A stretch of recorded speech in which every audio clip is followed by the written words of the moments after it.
കുടിച്ചില്ലേ? എന്തായാലും ഞാൻ ഇങ്ങനെ കുടിക്കില്ല. തണുപ്പ് ചെന്നപ്പോഴേ ശരീരത്തിന് എന്തൊരു സുഖ. അത് കുടിക്കുന്ന രീതി കണ്ടാലേ അറിയാം. അതേന്നെ, മനസ്സമാധാനം ഉണ്ടാവുമ്പോ എന്തെങ്കിലും കുടിക്കാൻ കഴിക്കാൻ ചെയ്യുന്നതും അതില്ലാത്തപ്പോ ചെയ്യുന്നതും തമ്മിൽ നല്ല വ്യത്യാസമുണ്ട്.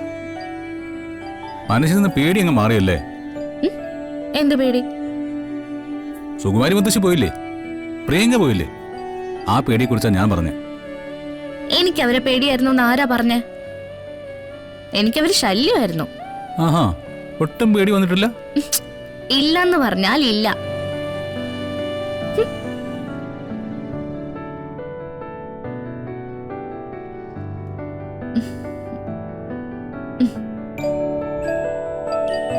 എന്താ വേണ്ടത്? ഞാൻ എടുത്തു തരാം. ഓ, എന്നിട്ടൊരു സ്റ്റൂളിൽ കയറാൻ പോലെ എനിക്ക് ധൈര്യമില്ല, പേടിയാണെന്നൊക്കെ പറയാൻ വേണ്ടിയിട്ടല്ലേ? ഞാൻ എടുത്തോളാം. എടോ, വെറുതെ റിസ്ക് എടുക്കണ്ട. ഞാനെന്ന് എടുത്തോക്കട്ടെന്നേ. എന്തായാലും അത് കൊള്ളാം.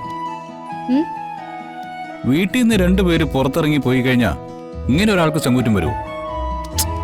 ചുമ്മാ അത് തന്നെ പറഞ്ഞുകൊണ്ടിരിക്കാതെ. ഞാൻ പറഞ്ഞല്ലോ, എനിക്ക് മുത്തശ്ശിയോ പ്രിയങ്കയോ ഒരു പേടിയുമില്ലാന്ന്.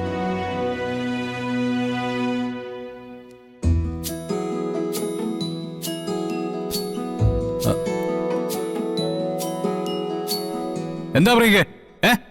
എന്താ നീ ഇപ്പൊ കൊണ്ടുവന്നേ? അയ്യോ,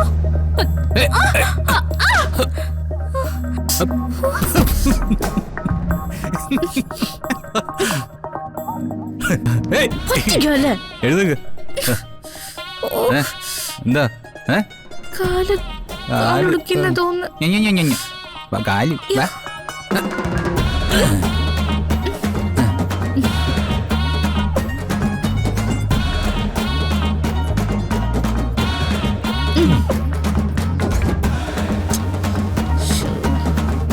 മോളെ, വലിയ ധൈര്യശാലി. പ്രിയങ്ക എന്ന പേര് കേട്ടപ്പോഴേ താഴേക്കെടുത്ത് ചാടി. എന്നിട്ട് പറയും പെൺപുലിയാണെന്ന്. അത് പിന്നെ ചുമ്മാ അല്ലല്ലോ, കൺമുന്നിൽ നിൽക്കുന്ന പോലെയല്ലേ തോന്നിയത്? ആ, അപ്പൊ കൺമുന്നിൽ നിന്ന പേടിയുണ്ട്. ഉണ്ട്. എന്റെ ചെറുക്കനെ കൊത്തിക്കൊണ്ടു പോയാലെന്നുള്ള പേടി. എന്റെ കാല് നല്ല വേദനിച്ചു കേട്ടോ. എവിടെ നോക്കട്ടെ? വേണ്ട വേണ്ട, ഒഴിയൊന്നും വേണ്ട. ഞാൻ ഒഴിഞ്ഞു തരാടോ. എവിടെ വേണമെന്ന് പറ. ഈ വലത്തെ കാലിന്.